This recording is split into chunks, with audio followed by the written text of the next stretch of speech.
Everyone, welcome back to पाठशाला।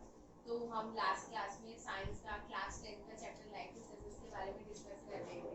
तो हम वहाँ पर रेस्पिरेशन करते हैं, ठीक है। तो हम खाते कि रेस्पिरेशन टू टाइप्स के होते हैं, एरोबिक और एनारोबिक।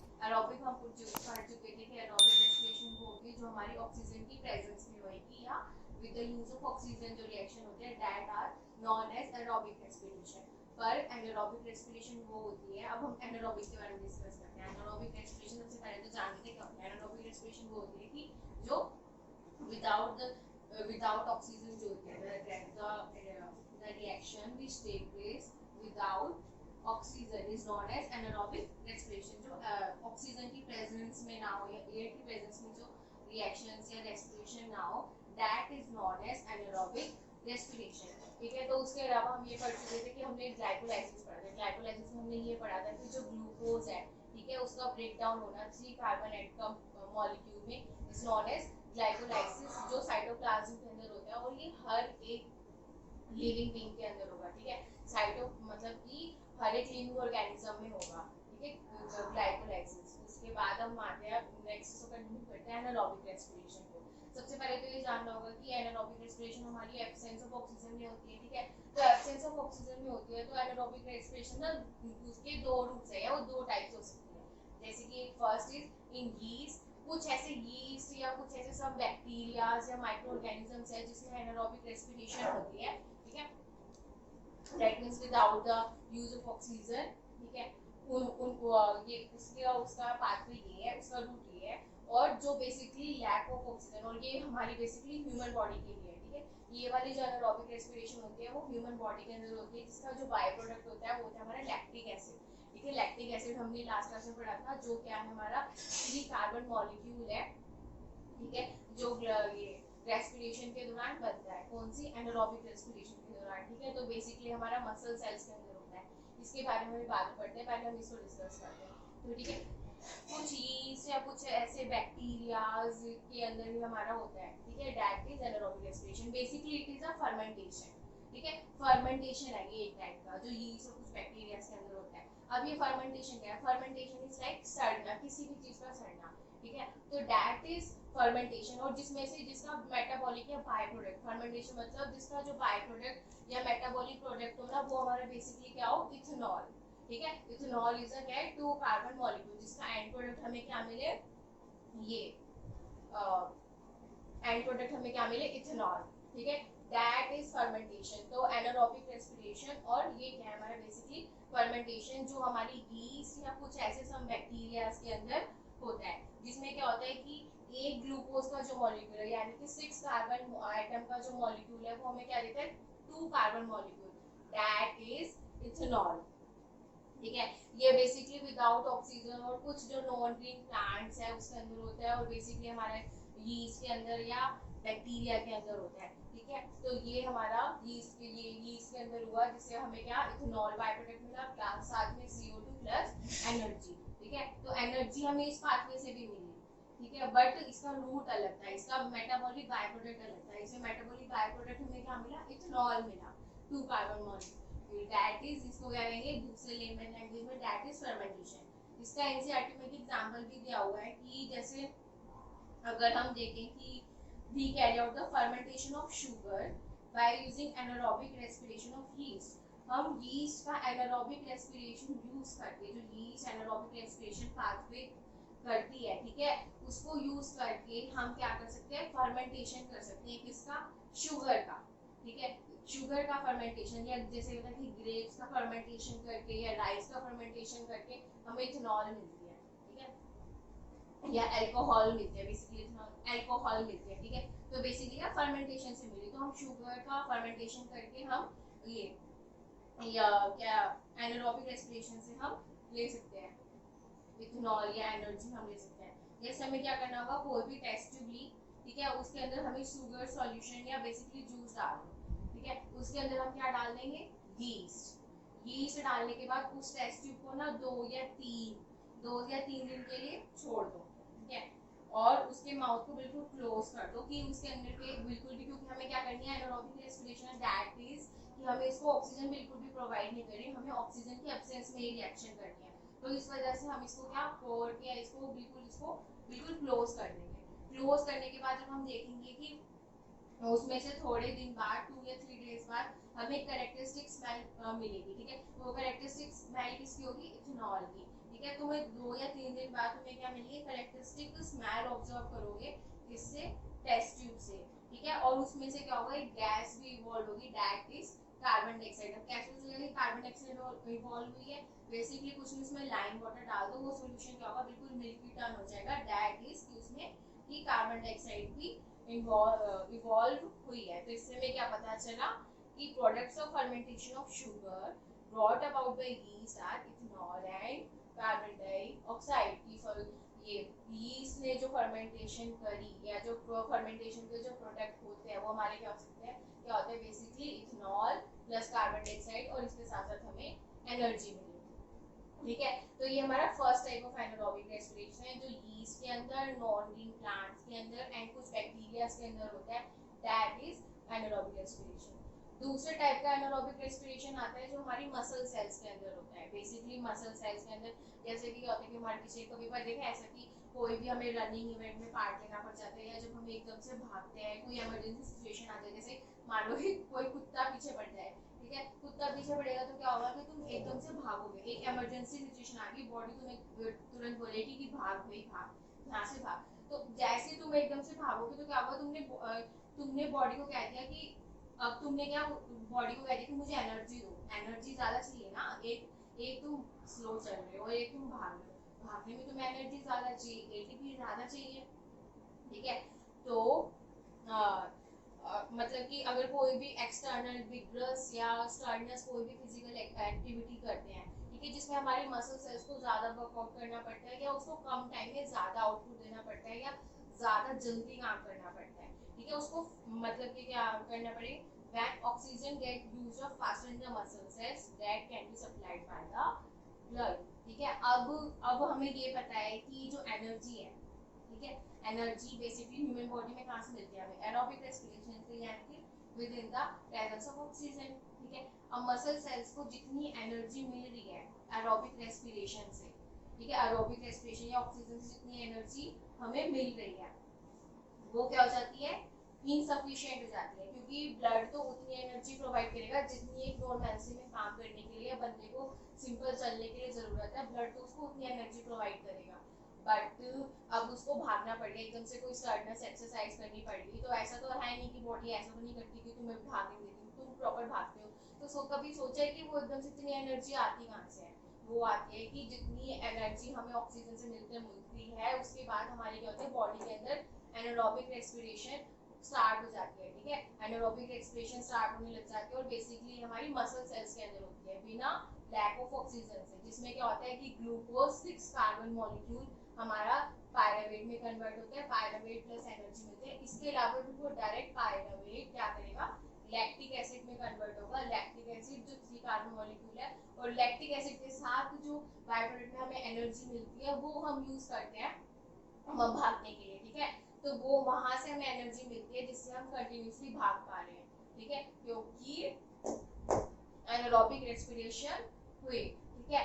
अब इसका कैसे फाइंड आउट करो, इसका एक सबसे बेस्ट मैजिक थिंग ये है कि हमें पता चल सकता है कि हमारे बॉडी में लैक्टिक एसिड प्रोड्यूस हुआ है या बॉडी के अंदर एनारोबिक रेस्पिरेशन टेक प्लेस हुई है, कैसे कि जैसे कभी नोटिस करना, जब हम भागते थोड़ी देर में हुआ कि हमारी मसल्स में ना पेन होने लग जाता है, ठीक है, या मसल क्रैम्प्स, बेसिकली मसल्स में ना क्रैम्प्स आने लग जाते हैं, वो क्यों आते हैं, क्योंकि वहाँ पे क्या हो गया, लैक्टिक एसिड प्रोड्यूस हो गया है, लैक्टिक एसिड क्या करता है कि बॉडी के अंदर वो क्या करेगा, मतलब कि जल्दी जल्दी टायर्डनेस क्रिएट करेगा और क्या करेगा, मसल क्रैम्प्स प्रोड्यूस करता है, ठीक है, the accumulation of lactic acid in the muscle जो क्या करेगा, हमारे क्रैम्प्स प्रोड्यूस करता है, ठीक है। तो और एक दूसरी चीज ये याद रखनी है कि ये ज्यादा इफेक्टिव नहीं होता है एनारोबिक रेस्पिरेशन, अगर हमें एक लिमिटेड टाइम के लिए यूज करना हो तो बेस्ट है, अगर मतलब ऐसा नहीं कि हम इसको लॉन्ग इंटरवल के लिए यूज नहीं कर सकते, क्योंकि एक तो ये बॉडी के अंदर क्या करेगा, लैक्टिक एसिड का एक्यूमुलेशन करेगा, लैक्टिक एसिड अगर बॉडी के अंदर एक्यूमुलेट होगी तो क्या होगा, हमारी जो बॉडी की स्ट्रेंथ है या मसल की जो मसल स्ट्रेंथ है वो वीक हो जाएगी, क्योंकि उसमें लैक्टिक एसिड ना इकट्ठा हो जाएगा, तो वो उसकी एफिशिएंसी या उसकी जो वर्क करने की जो पावर है या जिसका स्ट्रेन है उसको वो कम कर देगा, या उसका जो हमें आउटपुट जितना हमें मसल सेल से मिलना चाहिए उतना हमें नहीं मिलेगा। ठीक है, तो दैट्स वाई अगर ये एनारोबिक रेस्पिरेशन कभी कभी हो तो ही बेटर रहता है इसे डेली, मतलब कि तभी मतलब ये लॉजिक है, या तभी ऐसा क्यों गॉड ने ऐसी क्यों क्रिएचर हमें बनाया कि हमारी बॉडी में एनारोबिक रेस्पिरेशन भी हो रही है और एनारोबिक रेस्पिरेशन भी हो रही है। तो बेसिकली एरोबिक रेस्पिरेशन क्या है, लॉन्गिटिविटी के लिए, लॉन्ग टाइम के लिए, कि हमें लंबे समय तक, अब हम लंबे समय तक हमें अपनी बॉडी को अगर चलाना है तो एरोबिक रेस्पिरेशन जरूरी है कि with the use of oxygen, ताकि हमें क्या हो, ज्यादा आउटपुट मिले, हम अपनी बॉडी से ज्यादा आउटपुट ले सके या हम ज्यादा वर्क कर सके। But anaerobic respiration emergency conditions के लिए अच्छा है, या हमें कभी भी कोई मसल्स से रिलेटेड कोई ऐसी एक्सटर्नल एक्सरसाइज या विग्रस अमाउंट में कुछ करना पड़ जाए तो वहाँ पे हमारा एनारोबिक रेस्पिरेशन बेस्ट है in comparison to aerobic respiration. ठीक है, अब वो क्या करते हैं कि जैसे कोई भी अगर हैवी एक्सरसाइज कर लेते हैं या वो, तो अब क्या करते हैं, अब इस मसल क्रैम्प्स को कैसे रिड्यूस करते हैं, हम क्या करते हैं, हॉट वाटर में या बाथ ले, हॉट वाटर बाथ, या हम कोई मसाज कर ले अपने मसल्स पे, तो उससे क्या होगा कि जो क्रैम्प्स है, मसल क्रैम्प्स है, वो रिमूव आउट हो जाते हैं। क्यों? क्योंकि मसल क्रैम्प्स से रिमूव आउट हो जाते हैं क्योंकि जो हमारे लैक्टिक एसिड का जो एक्यूमुलेशन हुआ होता है उसको हम क्या कर देते हैं, रिमूव कर देते हैं। लैक्टिक एसिड का एक्यूमुलेशन कैसे रिमूव हो सकता है, क्योंकि जब हम उसको मसाज कर रहे हैं या हॉट वाटर दे रहे हैं तो क्या कर रहे हैं, हम अपनी बॉडी की एफिशिएंसी बढ़ा रहे हैं ऑक्सीजन के अगेंस्ट। ठीक है, तो क्या होगा, उस एरिया पर ऑक्सीजन की अमाउंट इंक्रीज हो जाएगी, उसको वहाँ जल्दी जल्दी ऑक्सीजन मिलने लग जाएगा और वहाँ पे एरोबिक रेस्पिरेशन होने लग जाएगी। तो धीरे धीरे क्या करेगा, वो लैक्टिक एसिड को बैलेंस करके वहाँ पे एरोबिक रेस्पिरेशन होगी, हम मसल क्रैम्प्स को ऐसे रिमूव आउट कर सकते हैं। या ब्लड का सर्कुलेशन इंक्रीज हो जाएगा, ब्लड का सर्कुलेशन इंक्रीज हो गया तो ब्लड की तो क्या होगा, ऑक्सीजन अच्छे से पहुंचेगी और वहाँ पे एरोबिक रेस्पिरेशन होगी। तभी तो कहते हैं ना कि बार बार काम करने से या बार बार हम एक्सरसाइज करते हैं तो एक टाइम ऐसा आता है कि बॉडी हैबिचुअल हो जाती है उसकी। क्यों? क्योंकि हमने बार बार कर करके हमने क्या किया, बॉडी की एफिशिएंसी बढ़ा दी ऑक्सीजन के लिए। ठीक है, उस पर्टिकुलर पार्ट को ऑक्सीजन मिलने की एफिशिएंसी, हमने उसका आउटपुट बढ़ा दिया, हमने वहाँ पे ब्लड का सर्कुलेशन बढ़ा दिया। ठीक है, तो कुछ टाइम ऐसा आता है कि फिर हमारे मसल्स क्रैम्प्स नहीं बढ़ते हैं, हमें बॉडी पेन नहीं होता। क्यों? क्योंकि हमने उसको अपने हैबिचुअल बना दिया, वहाँ पे क्या हो गया, नॉर्मल अमाउंट पे एरोबिक रेस्पिरेशन होने लगी। दैट्स वाई कि हमें क्या कहते हैं, हम एक्सरसाइज कर पाते हैं इजीली, पर इन लॉन्गिविटी या टेकिंग टाइम। तो इससे क्या चला कि एरोबिक रेस्पिरेशन हमारी क्या है, लॉन्गिविटी के लिए या लॉन्ग लाइफ इंटरवल के लिए अच्छी है, और एनारोबिक रेस्पिरेशन हमारी शॉर्ट कॉल्स के लिए या कोई इमरजेंसी कंडीशन में हमें जब कोई वर्कआउट करना पड़ जाए दैट, तो वहाँ पे हमारी एनारोबिक रेस्पिरेशन अच्छी है। ठीक है, और एरोबिक रेस्पिरेशन क्यों अच्छी है, क्योंकि हमें पता है इसका मेटाबॉलिक बाय प्रोडक्ट है CO2, वाटर एंड एनर्जी। अब जो CO2 है वो हमारा ब्रीथिंग प्रोसेस से बॉडी से निकल जाएगा। ठीक है, वाटर है वो हमारा स्वेटिंग या वाटर भी हमारा बॉडी से इजीली रिमूव आउट हो जाता है, और एनर्जी की एनर्जी मिलती है। तो और बट इन दोनों के कंपैरिजन में क्या है, फर्स्ट का मेटाबॉलिक प्रोडक्ट इथेनॉल है, सेकंड का लैक्टिक एसिड है। ठीक है, तो दोनों से हमें क्या होगा कि इनके मेटाबॉलिक प्रोडक्ट हमारी बॉडी के लिए हार्मफुल है, तो इसका हमारा आउटपुट हमें कम मिलता है। ठीक है, तो एरोबिक रेस्पिरेशन बेस्ट है in comparison to anaerobic respiration से। ठीक है, ठीक है, और ये जो एनारोबिक रेस्पिरेशन होती है ना, ये सिर्फ ह्यूमंस में नहीं होती, ये वाली आई मीन जो मसल सेल्स में होती है, ये हमारी किसी में होती है, लॉयन, टाइगर, चीता, डियर।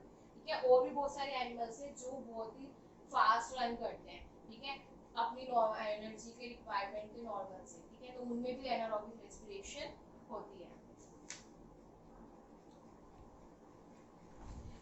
तो अब हम एक बार अब हम कुछ ही बार क्विकली रिकैप देख लेते हैं, what is the difference between aerobic respiration and anaerobic respiration. ठीक है, एरोबिक रेस्पिरेशन होती है वो हमारी ऑक्सीजन की प्रेजेंस में होगी, बट एनारोबिक रेस्पिरेशन हमारी होगी in the absence of oxygen. ठीक है, in the absence of oxygen. अब जो एरोबिक रेस्पिरेशन है उसका मेटाबॉलिक बाय प्रोडक्ट, जो हमें फाइनल प्रोडक्ट क्या मिलेगा, CO2, carbon dioxide, water and energy. ठीक है, और एनारोबिक रेस्पिरेशन के हमारे बाय प्रोडक्ट्स क्या होंगे, इथेनॉल या lactic acid plus CO2 plus water. ठीक है, इसमें क्या होगा, एरोबिक रेस्पिरेशन में कंप्लीट ब्रेकडाउन ऑफ फूड होगा। पूरा का पूरा जो ग्लूकोज है उसका पूरा स्प्लिट होगा, तभी हमें फाइनल प्रोडक्ट हमें क्या मिल रहा है, CO2 वाटर एंड एनर्जी। मतलब completely break down of food into into glucose या final product, that is CO2 water and energy anaerobic respiration। but in comparison to anaerobic respiration, anaerobic respiration में क्या हो रहा है, partial breakdown of food, ठीक है, या partial breakdown हो रहा है ग्लूकोज का, क्योंकि देखो इसमें 3 कार्बन मॉलिक्यूल या मतलब कि कार्बन कंपाउंड हमारे बच रहे हैं, दैट इज इथेनॉल या लैक्टिक एसिड हमारे 3 और 2 कार्बन कंपाउंड, मतलब कि क्या हुआ यहाँ पे पार्शियल ब्रेकडाउन हुआ ग्लूकोज का, कंप्लीट ब्रेकडाउन नहीं हुआ, ठीक है। तो the end products in aerobic respiration हमारे क्या होंगे, CO2 and water, but the end products in anaerobic respiration हमारे इथेनॉल, कार्बन डाइऑक्साइड और लैक्टिक एसिड, कुछ भी हो सकता है, ठीक है। एरोबिक रेस्पिरेशन से हमें मैक्सिमम अमाउंट ऑफ एनर्जी मिलती है, ज्यादा एनर्जी मिलती है, but in comparison to anaerobic respiration हमें वहाँ पे लेस एनर्जी मिलती है, ठीक है। तो दैट्स व्हाई कि ये it is good for long interval. Aerobic respiration longevity के लिए, लॉन्ग लंबे समय के काम करने के लिए बेस्ट है, and anaerobic respiration is good for short goals, short term के लिए हमारी क्या है, एनारोबिक रेस्पिरेशन बेस्ट है, ठीक है। अब जैसे हमने अब रेस्पिरेशन इन एनिमल्स पढ़ा, ठीक है, अब हम पढ़ते हैं कि रेस्पिरेशन इन प्लांट्स कैसे होता है, ठीक है।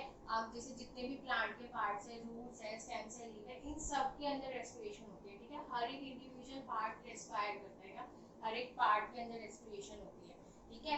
और ऑन द अदर हैंड अगर हम एनिमल्स की देखें तो उनके पास एक सिंगल यूनिट है रेस्पिरेशन के लिए, जैसे कि हमारे पास बेसिकली लंग्स है, और एनिमल्स पर देखोगे फिश के पास गिल्स है, ठीक है। हर एक एनिमल के पास एक अपने एक रेस्पिरेटरी ऑर्गन है, अपनी सिंपल एक रेस्पिरेटरी यूनिट है, ठीक है। तो प्लांट के अंदर क्या होता है कि रेस्पिरेटरी गैसेस होती है, वो एक पार्ट से दूसरे पार्ट तक जाती है, मतलब कि वहाँ पे जो रेस्पिरेशन होती है वो एक सिंपल डिफ्यूजन से होती है, ठीक है। फ्रॉम सिंपल डिफ्यूजन से मतलब कि क्या होगा, प्लांट के अंदर a little transport of respiratory gases from one part of the plant to the other, ठीक है। और जबकि क्या होता है, ऑन द अदर हैंड अगर हम एनिमल्स में देखें तो सिंपल डिफ्यूजन नहीं हो सकता, क्योंकि उनकी बॉडी स्ट्रक्चर बहुत कॉम्प्लेक्स है, या उनको लंबे लॉन्ग इंटरवल के लिए उनको रेस्पिरेटरी गैसेस को या ट्रांसपोर्ट करना होता है, तो उनका एक प्रॉपर रेस्पिरेटरी मैकेनिज्म है, ठीक है। प्लांट का क्या होता है, रेस्पिरेशन थोड़ा स्लो रेट पे होता है, पर जो इन कंपैरिजन टू हमारे क्या देखें, अगर हम एनिमल्स का रेस्पिरेशन रेट देखें तो वो ज़्यादा फास्टर होता है, ठीक है। तो प्लांट में ऑक्सीजन बेसिकली सिंपल, उनको डिफ्यूजन के प्रोसेस से उनको ऑक्सीजन मिल जाती है।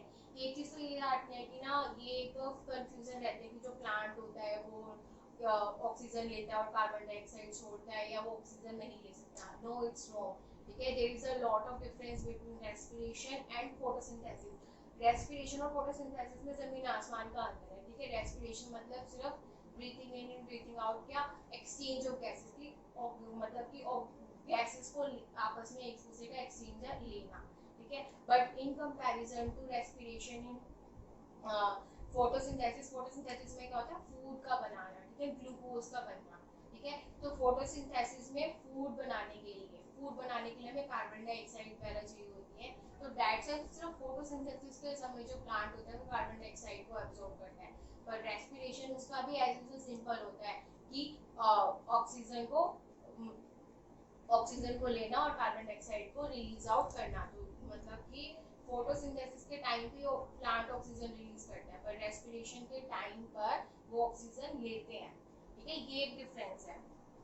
और दूसरी चीज ये होता है कि प्लांट्स की जो रूट्स में रेस्पिरेशन कैसे होता है, सिंपल डिफ्यूजन से, जो उनकी रूट हेयर्स होती है, ठीक है। रूट हेयर्स क्या होते हैं, सॉइल के अंदर से वो जो पूरी की पूरी क्या होती है, एयर जो सॉइल के अंदर एयर प्रेजेंट ना उसके साथ कांटेक्ट में होती है, और रूट हेयर के अंदर जब डिफ्यूजन होता है तो रूट हेयर पूरी ऑक्सीजन कैरी आउट करती है, जो पूरे प्लांट को ओवरऑल मिलती है, ठीक है। That is oxygen diffuse into roots hair and reaches all the other cells of the roots for respiration, ठीक है। और जो कार्बन डाइऑक्साइड प्रोड्यूस होगी रूट्स की रेस्पिरेशन के टाइम पे, वो भी सेम रूट हेयर से रिमूव आउट हो जाएगी by the process of diffusion, ठीक है।